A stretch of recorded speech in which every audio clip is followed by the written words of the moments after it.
taxpayers, including LGBTQ taxpayers like me, and then we're going to take your tax money and give it to an organization that tells you that you shouldn't exist, basically. How on earth does that make sense? Just adopt the amendment that I put up there and we'll be over it. It's time, Senator. Thank you, Mr. Speaker. Thank you, Senator Hunt. Senator Moorfeld, you're recognized.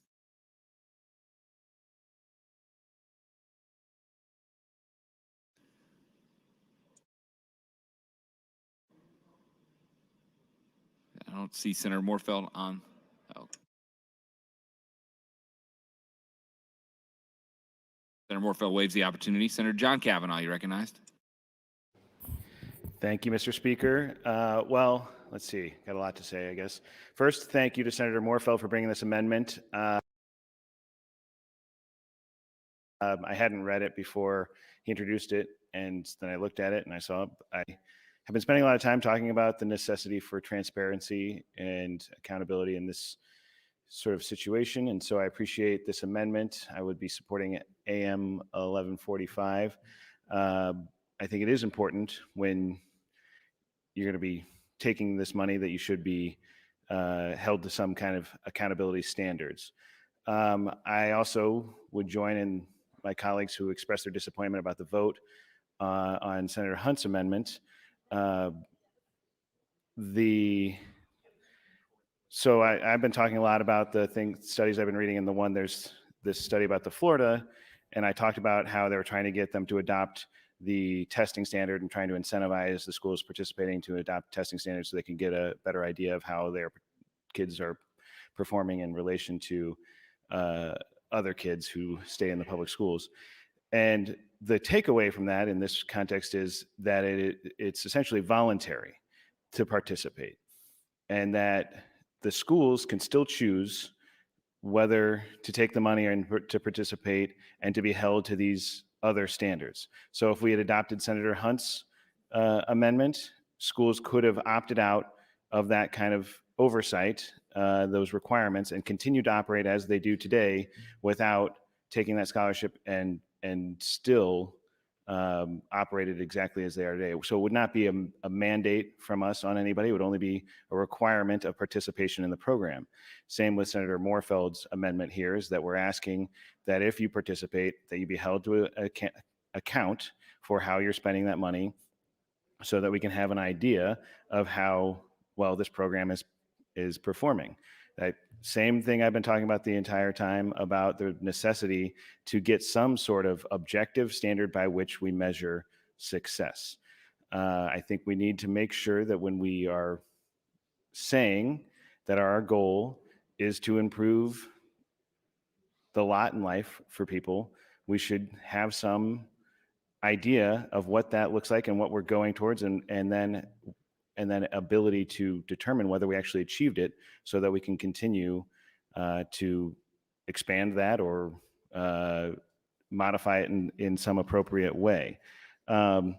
So I was talking about the study in DC earlier in Louisiana, and one of the things about those that differs from other places, in particular studies about places like Florida, is that they have kind of a program that I'm clearly not advocating for here. I'm just talking about as an example of a lottery wherein some people apply, they get the scholarship, and they go to these other schools, and that allowed them to have a comparison of people who are self-selecting to move and how they perform if they were opting out of a school but ended up staying there because they didn't get into the program.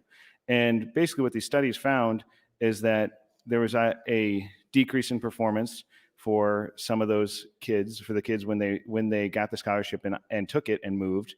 Particularly in Louisiana, kids who got the scholarship, some of them were awarded the scholarship and didn't take it and stayed, and those kids performed generally better.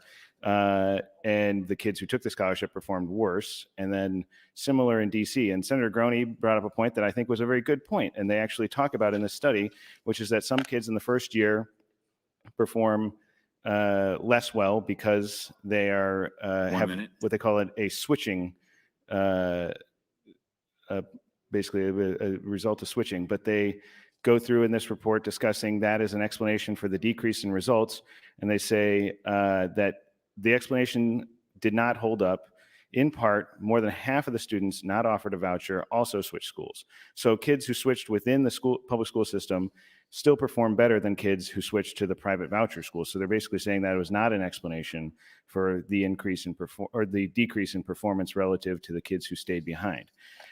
So my point is, Senator Linehan and I have talked about this, that data can be confusing and it's a mess, and you really need to dig in. And I have told her I'm committed to continuing to dig in to find out where this leads me.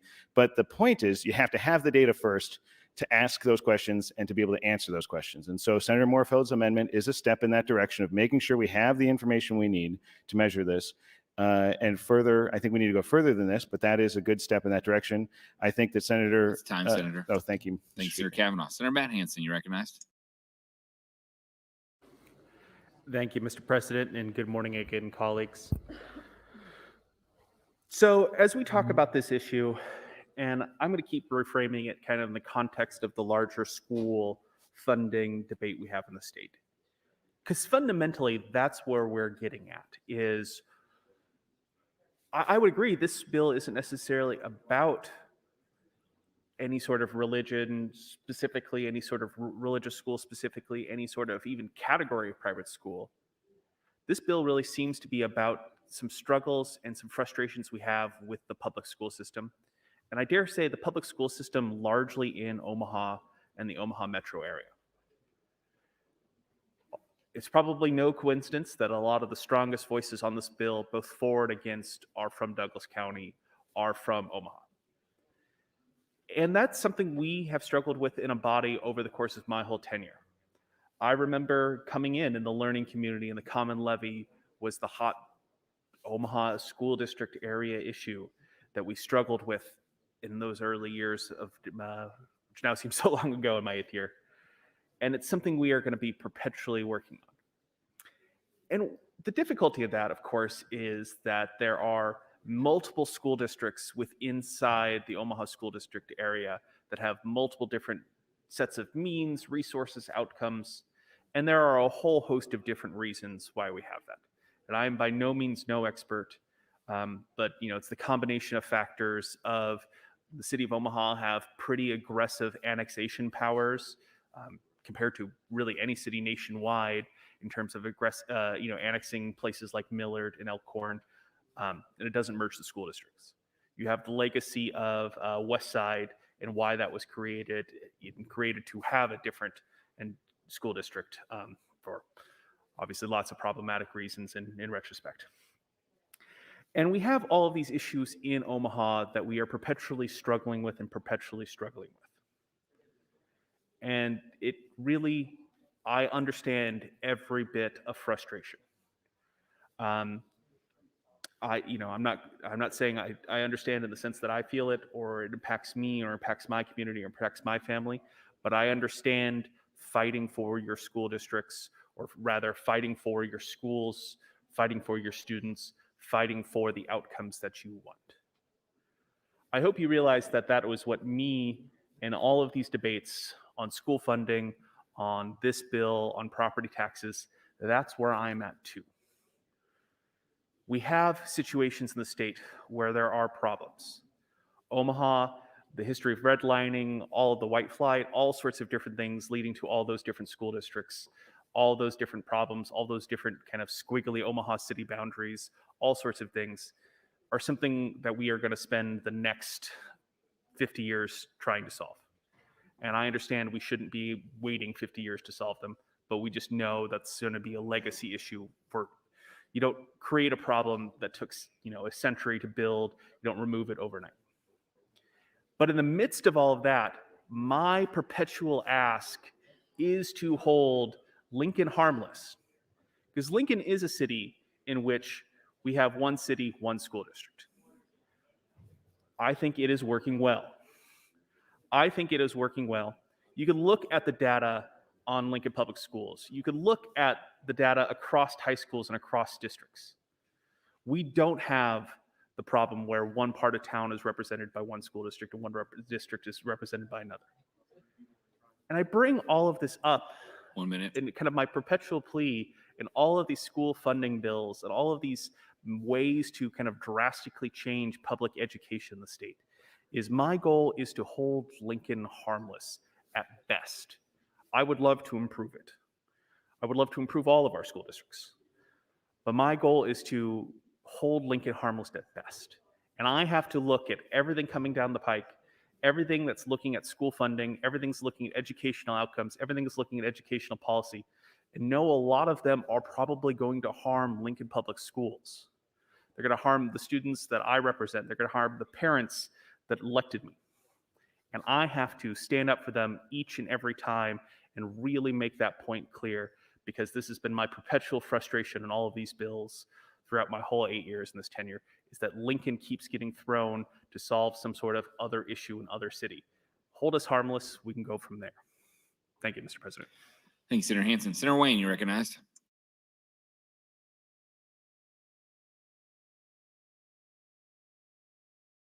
Thank you, Mr. President. Will Senator Hansen yield to a question?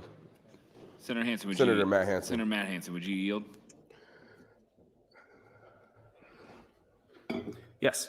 I was writing something down. I wasn't sure. Did you say it'll take about 50 years to fix Omaha? Yeah.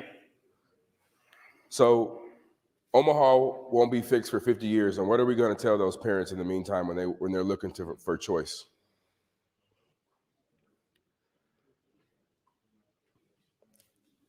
I mean, I don't, honestly, I don't know. Thank you. Answer. Thank you, Senator Hansen. And that's the point. We don't have an option. Senator Hunt, and I want people to understand, I respect Senator Hunt. When she believes something, she sticks by it through and through. She didn't vote for 1107. She sticks through and through. And that's why I just like talking to her, because it's a great thing to do. But the problem I have is if there was an educated attorney, very educated attorney, who went to Bell Ryan and said, I want to enroll my kids in Bell Ryan. The principal said, do you live in our district? She said, no. They said, fill out the OPS transfer form to see if you can go to Bell Ryan. They said no. She had to send her kids to a different school, to her home school in her district, because that's the only option she could get with OPS. So calling a senator's office and thinking we have some kind of pull to allow a kid to go somewhere else in Omaha Public Schools, when an attorney who is also elected can't get it done, I don't think I have the ability to. Senator John Kavanaugh talked about data. Well, Senator John Kavanaugh, we have the data for Omaha Public Schools. We have 100 years of it, and it's not working. And you heard Senator Hansen just be brutally honest, it's going to take 50 years, and he doesn't know what to say to a parent. We are not saying this is the silver bullet, but we are saying give it a chance. Let's do a pilot program underneath my amendment. And I want us to follow the logic. Follow the logic of what we're saying. If we're saying we should not give any tax credits because of a religious organization, then we still have time, and I want to see a bill drop that we're going to decouple from the federal government and not allow deductions. So Open Door Mission, Lydia House, thousands of women's shelters across the state that are ran by religious organizations, bring the bill to decouple us from the federal guidelines or federal tax code to say if you are a religious organization, you don't even get a deduction for being a nonprofit. Follow the logic all the way through. Don't stop with the logic when it's convenient, because we can do that. We can make all deductions for religious organizations non-deductible in the state. We just got to decouple from the IRS code. Bring the bill. Don't just do it today when it matters for kids. And here's the craziest part about this whole argument. I had somebody from California just text me and say, call me, and I went out and called them. They said, is the argument really we are afraid that people are going to knock down the doors to give $5 million for low-income students to be educated? We're worried about wealthy people giving money for a one-to-one tax credit to educate low-income students? That's the argument? We're worried about helping low-income kids at the expense of supposedly wealthy people getting a tax credit. And he said, in what world is Nebraska? 1 minute. We beg wealthy people to donate all the time. And if we could create a better tax incentive for them to donate, we would do it. And that's in California. And in fact, they have. He said, that's your argument? We don't want wealthy people to get a tax break to help kids. If that's the best argument we got in this body, there's something else going on. There's something else going on. Because that is not a logical argument. So if you're against it because of a wealthy tax credit, bring the bill, follow the logic all the way through to remove deductions for religious organizations. I'm just asking you all to be consistent. And saying I don't know to an educational right to a parent who is looking for choice for 50 years cannot be accepted in this body. It's time, Senator. Thank you. Thank you, Senator Wayne. Senator McAllister, you're recognized. Thank you, Mr. Speaker. Good morning again, colleagues. We just have a few minutes left until lunch. Senator Wayne, there is something else going on, and that's called federalism. We talked about the fact that states are the laboratory of democracy. And so a lesson that comes from one state should be observed, and states that are embarking upon a similar course of action may be wise to examine what those issues are. So I contend that there are some issues related to this bill that we should look at. First, there are numerous documented examples of malfeasance in Arizona's scholarship tax credit program, and nothing in LB 364 would prevent similar issues from arising in Nebraska. Nearly 2/3 of scholarship granting organizations that benefited from the program failed to spend 90% of their donations on scholarships, the amount required by law between 2003 and 2009 in Arizona. Executives at two of the largest SGOs used tax credit donations to enrich themselves by buying luxury cars, real estate, and funding their outside for-profit businesses. LB 364 prohibits donors from designating scholarship funds for a specific student. Arizona, and this component had this component as well, but scholarship granting organizations have worked around this by allowing donor recommendations. Despite the influx of millions of dollars in scholarship funding, private schools hiked tuition dramatically, maintaining the inaccessibility of private education for middle and low-income families. Students at private schools receiving the most scholarship money have remained overwhelmingly white, even during a time when the state's Latino population has boomed. Secondly, the clear intent of 364 is to grow the amount of state funds spent on private education over time, and that has what occurred with similar bills in other states. 364 has introduced, along with versions of this bill from previous years, were funded starting at $10 million per year and grew 25% per year with no ultimate cap, costing the state $93 million per year within a decade and growing. Similar bills in other states like Georgia and Arizona were passed at fairly modest funding levels, but legislators added funding in subsequent years until these funds were contributed. These bills contributed to a state budget crisis and widespread defunding at public schools. The clear intent of 364 supporters is to increase the funding over time, which will inevitably eat into other state budget priorities like healthcare, transportation, and public education. In LB 364 is introduced, the funding grows not based on the number of students who want a scholarship, but based on the number of donors who want a tax credit. That's how we know this bill isn't about student choice. It's about defunding education.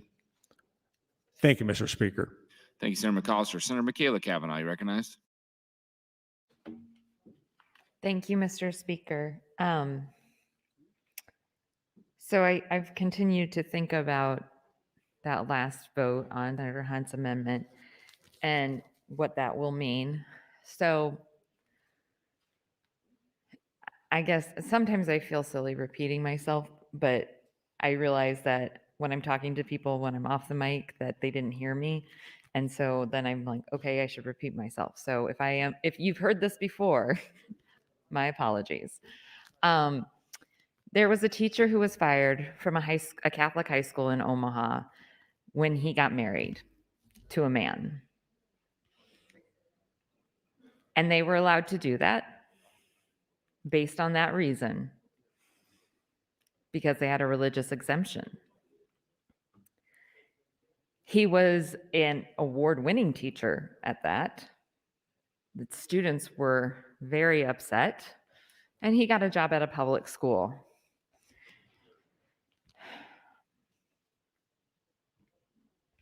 There are, again, so many reasons that are layered as to why I oppose 364, starting with I oppose tax incentives, because tax incentives from the tax side of it, not whatever the benefit is that is being pushed by the tax incentive, but the tax side of it benefits wealthy.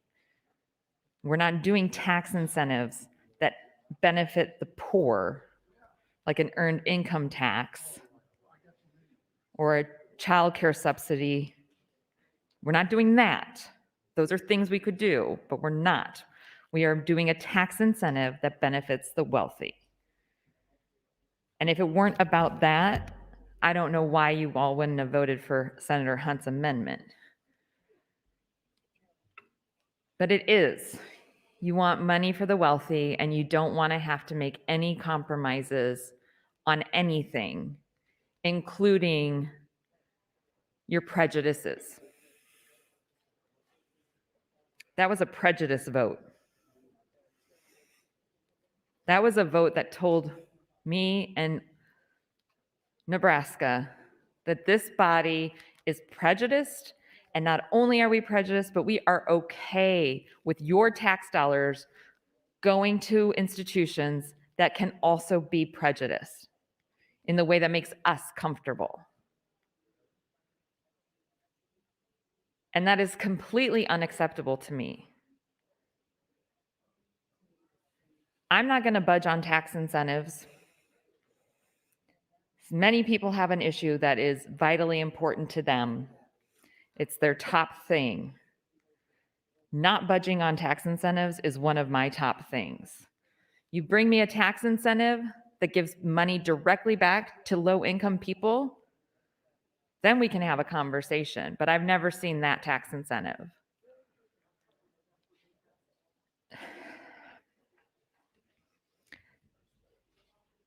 Senator Wayne has thrown out a lot of different ideas today, and I agree.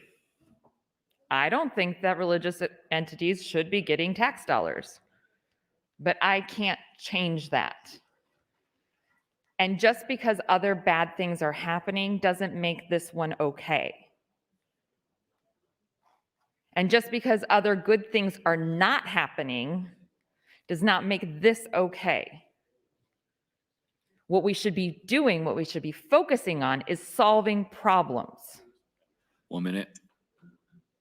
and creating more opportunities for people to discriminate based on gender, race, gender identity, disability.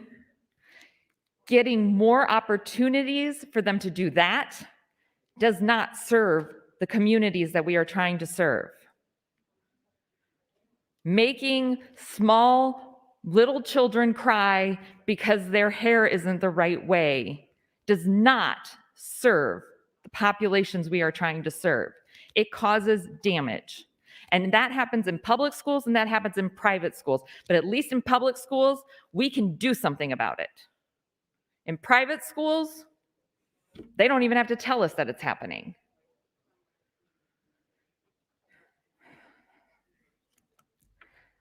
Well, I think we're about to go to lunch based on the chamber. So I will yield the remainder of my time. Thank you, Mr. Speaker. Thank you, Senator Kavanaugh. Mr. Clerk for items. Mr. President, just an announcement. The referencing committee will meet in room 1525 upon recess, 1525 upon recess. Priority motion, Senator Aguilar moved to recess the body until 1:30 p.m. Colleagues, we'll keep the queue as it is for when we come back after our recess. You've heard the motion. All those in favor say aye. Opposed say nay. We are in recess.